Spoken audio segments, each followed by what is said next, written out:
Hello everyone, today in this video we will discuss how to fix wireless charging not working on Realme Narzo power.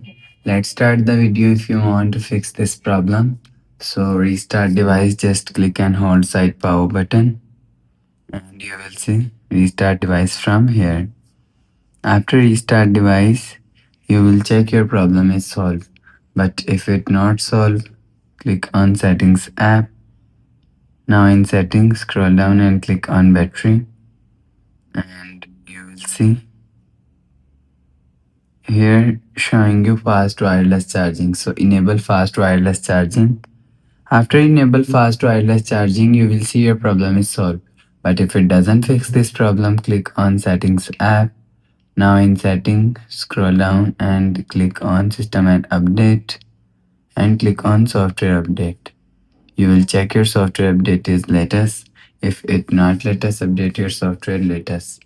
After update software latest, go back to home screen. So that's how you can fix fast wireless charging not working on Realme Narzo Power. If you like the video, please subscribe. Thanks for watching.